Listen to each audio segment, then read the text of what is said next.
Hi, Jurgen. Hi. I know you're keen to move on from it and saying things are off the table now, but there seems to be still an appetite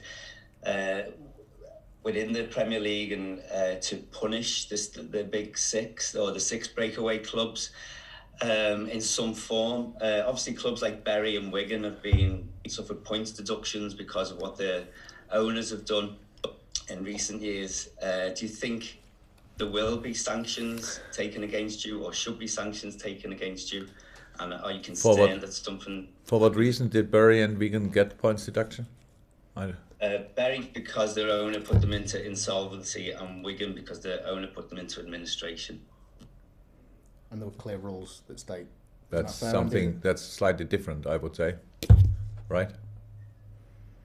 Yeah, they broke the rules, but some Premier League clubs would argue that you broke Premier League rule, not you personally, but Premier League rules say a member club shouldn't play in a new competition without written approval. That's above me. I don't. But what can I say about that? A lot of people said a lot of things about it. They all had their reasons. I don't see a reason to punish the clubs now for that. Nothing happened. It's all that we are now in the same situation as we were before.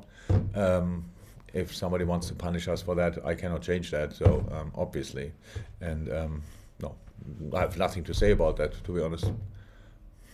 Thanks, Andy. We'll go to Chris Bascom, and then Paul Joyce, and I think that concludes this press conference. Hi again. Frank, there's been so much shit in football in the last 12 months. Do you ever find that you might fall out of love with the game or get disillusioned with what you have to deal with, especially in the last 12 months? Never with the game. Never with the game. Just with the things around, and you are a reason for that as well. Not you personally. No, I say that as well. So because of the way, Andy said it to me as well. We should get punished, or not you personally. So that's how it is. I'm part of this. So it's just that we all. It's like we were all waiting for something like this. Now we cannot stop writing about it, talking about it, all these kind of things. I get that 100%. It's a big one. I felt it the same way. It's a big one, but.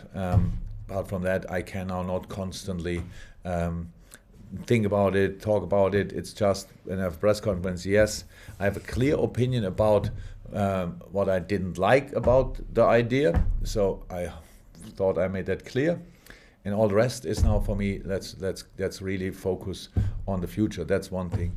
But I never lost love for this game, but the things around. Come on, we spoke 2 weeks ago. We spoke about social racial abuse on social media, where you really think, is that really the planet I want to live on, where people say things like this?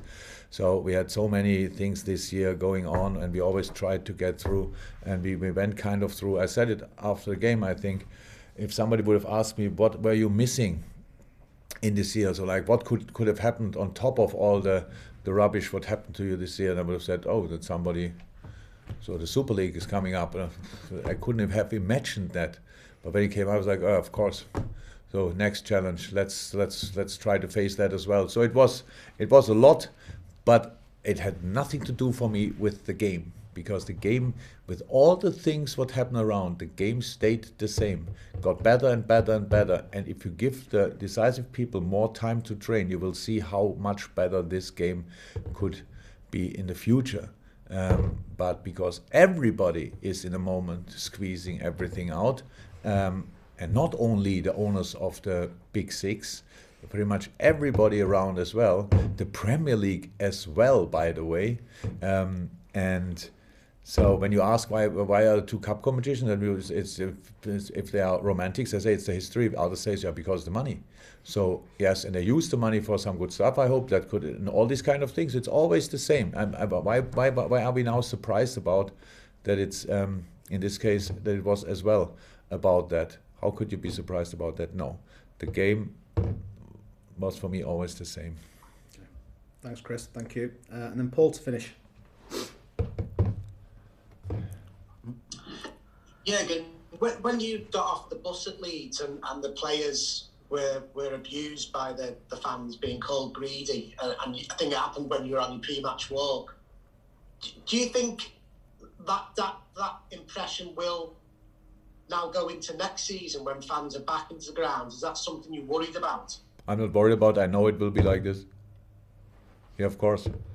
As football fans are like this. They like to use these kind of things. It's probably not only for Liverpool, but for us as well, I'm sure. So because it's not about fair play in these moments.